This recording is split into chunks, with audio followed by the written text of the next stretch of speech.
नमस्कार दोस्तों, मैं हूं गुरबीर सिंह चावला। फेस इनसाइट की इस कड़ी में आपका स्वागत है। आइए आज आपकी मुलाकात करवाते हैं आदित्य रानोलिया से, जो राइटर, प्रोड्यूसर और डायरेक्टर हैं। बॉलीवुड में इनका एक अच्छा खासा नाम है और इस नाम को बनाने के लिए उन्होंने कड़ा संघर्ष किया है, काफ़ी मेहनत की है। आइए उनसे बात करते हैं।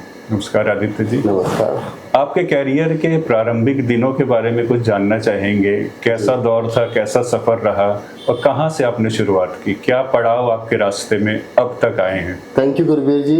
आपकी पूरी टीम, कॉर्पोरेट इनसाइट के सभी मेंबर्स को मेरा धन्यवाद प्यार।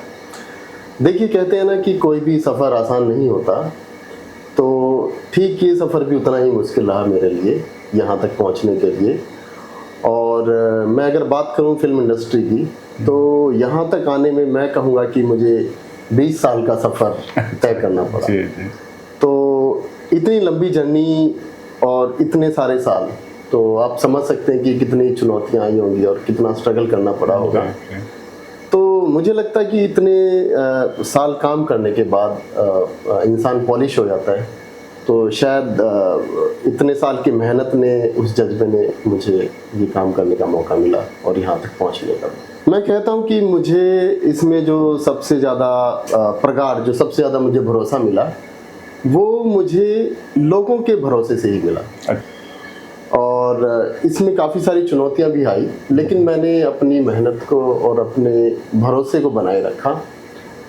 शायद उसी वजह से मैं लोगों से जुड़ पाया। और मैं ये कहूँगा कि मुझे लोगों ने ही काम दिया है। जी जी। और इसमें एक इंटरेस्टिंग बात ये भी रही, जब मेरा मुंबई आना रहा करीबन 18 साल पहले, तो मैं ठीक उसी ट्रेन से आया था गोल्डन टेम्पल अच्छा, जो अमृतसर से चलती है वाया दिल्ली, मुंबई पहुँचती है। तो मेरे पिताजी रात के 3 बजे खुद मुझे स्टेशन तक छोड़ने आए। तो वो मेरे लिए इतना बड़ा, मैं कहूँगा मेरे लिए वो जीत थी। पापा का विश्वास मुझे मिला।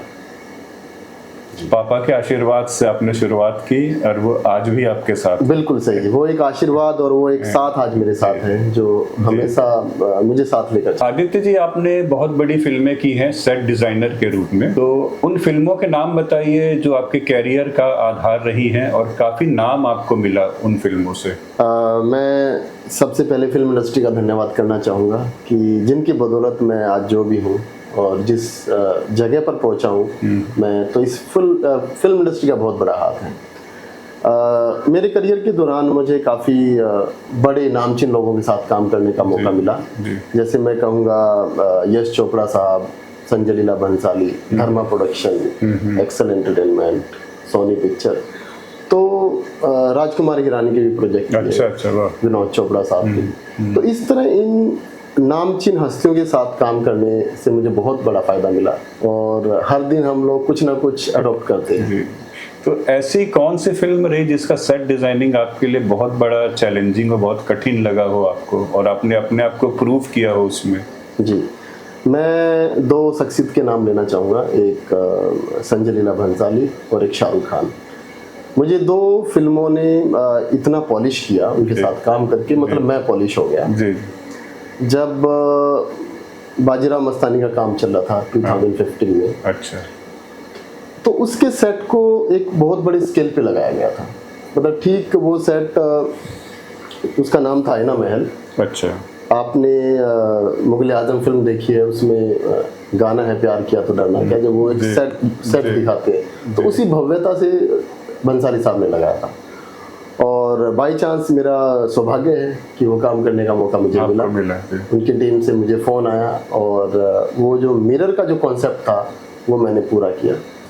और दूसरा नाम मैं लेना चाहूँगा शाहरुख खान का।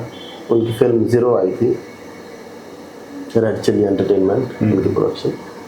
उस फिल्म में डिटेलिंग इतनी ज़्यादा थी, हर दिन मुझे कुछ ना कुछ सीखने को मिल रहा था, नए चैलेंजेस मिले थे। अच्छा, तो पूरा फिल्म टेक्निकल था।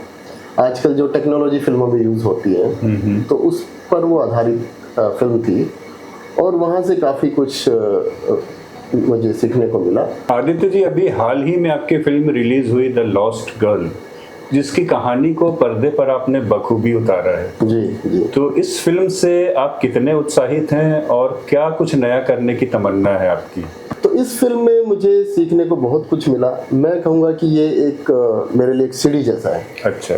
जैसे हम लोग एक सीढ़ी बनाते हैं और फिर उस पर चढ़ना सीखते हैं, तो ये फिल्म भी ठीक मेरे लिए वैसी रही जी। काफ़ी एक्सपेरिमेंट रहे।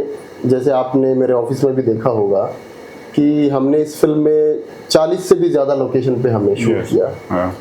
और काम कंप्लीट होने के बाद जब फिल्म को रिलीज किया गया तो ठीक उसका लुक वैसा ही आया जो हम एक्सपेक्ट कर रहे थे। जैसे आपने सोचा था उसके बाद। जैसा सोचा था, मैं कहूँगा कि मोर देन एक्सपेक्टेशन। और जैसे फिल्म रिलीज हुई तो लोगों का रिस्पांस बहुत अच्छा मिला और वो एक एक्साइटमेंट होती है जब लोग फिल्म देखने आते हैं, तो उनके उत्साह से पता चलता है कि काम कैसा था। फिल्म भी बहुत ही रियल बनी है, रियलिस्टिक फिल्म है जी। और कहानी से पूरी मैच करती है, पूरे एक एक कैरेक्टर को उभार के लेके आती है। अच्छा आदित्य जी, ऐसा कुछ दर्शकों का मानना है कि ये फिल्म आपने क्लास के लिए बनाई जी। क्या आगे आपकी योजना है कि फिल्म क्लास के साथ साथ मासेस के लिए भी बनाएं? तो मास को ध्यान में रखते ही करता हूँ जी। और इस फिल्म की भी एक खूबसूरती रही है, इसको किसी भी कैटेगरी का आदमी इसको देख सकता है। बच्चे हों, बड़े हों, बूढ़े हों, कोई भी इस फिल्म को देख सकता है। तो मैं कभी एक क्लास के लिए तो मैं नहीं सोचता, मैं पूरे मास को ध्यान में रखते ही काम करता हूँ। और जो नेक्स्ट आने वाले सब्जेक्ट हैं वो भी मैं इसी तरह के देखता हूँ। जी जी। तो आर्ट एंड कमर्शियल दोनों का पुट होगा उसमें? बिल्कुल बिल्कुल। आर्ट और बिना कमर्शियल तो कोई भी चीज हम पूरी नहीं कर सकते और वो चलेगी भी नहीं। जी जी। तो दोनों का संगम है। कलात्मकता तो है ही है, कमर्शियल भी हो जाए तो बहुत बड़ी विजय हो जाएगी। बिल्कुल बिल्कुल। कमर्शियल एक्सपेक्ट से सोचना पड़ता है जी जी तरीके से। आर्ट को भी जिंदा रखें और कमर्शियल पक्ष भी देखें जी। और क्रिएटिविटी तो हम लोग सबसे पहले उसके ऊपर काम करते हैं। जब तक उसका रिसर्च अच्छा ना हो जाए तो हम लोग आगे नहीं बढ़ते। जी। आदित्य जी, आप अपनी सफलता का मूल्यांकन किस तरह से करते हैं? आपने अपने लक्ष्यों को हासिल कर लिया है या अभी बहुत कुछ करना बाकी है?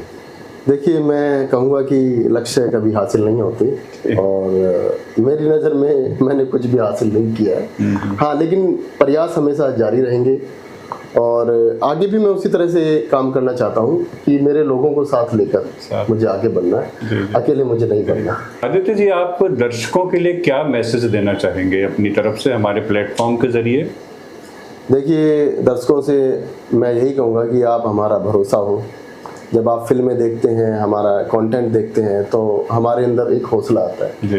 एक काम करने की चाहत आती है। तो मैं कहूँगा कि अगर आप हमारे काम को सराहते रहेंगे, प्यार करते रहेंगे, तो हमें काम करने का हौसला मिलता रहेगा और हम उसी को लेकर आगे बढ़ेंगे। आदित्य जी, जाते जाते आपसे एक आखिरी सवाल। मुंबई आपकी कर्म भूमि है जी। मुंबई के बारे में क्या कहना चाहेंगे? एक अकेले आप हिसार से चले थे, कुछ नहीं था और यहाँ आके आपने अपनी मेहनत से, अपने जज्बे से इतना सारा सेटअप किया, अपनी पहचान बनाई, तो इस शहर के बारे में क्या कहना चाहेंगे? देखिए, मुंबई जैसा शहर कहीं भी नहीं है। इसमें कुछ तो बात है जो लोगों को अपनी तरफ खींचती है और मैं कहूँगा कि दूसरे शहरों से बिल्कुल अलग है।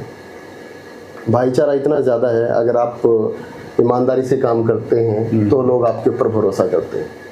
मुझे लगता है कि जो लोगों का भाईचारा है और जो एक दूसरे के ऊपर भरोसा है वो इसी शहर में और कहीं नहीं है। मेरे साथ भी ऐसी बहुत सारी बातें होती हैं और तब मेरे अंदर कॉन्फिडेंस आता है कि हाँ, कुछ तो बात है इस शहर में जो हम लोग चुंबक की तरह खींचे चले जाते हैं। शायद वो भरोसा है इस शहर पे। आदित्य जी, आज हमारे साथ आप जुड़े, अपने सफ़र के बारे में बताया, आपको बहुत बहुत बधाई और भविष्य के लिए बहुत बहुत शुभकामनाएं। थैंक यू गुरबीर जी। मैं कॉर्पोरेट इनसाइट के पूरी टीम को ढेर सारी शुभकामनाएं देता हूँ। धन्यवाद।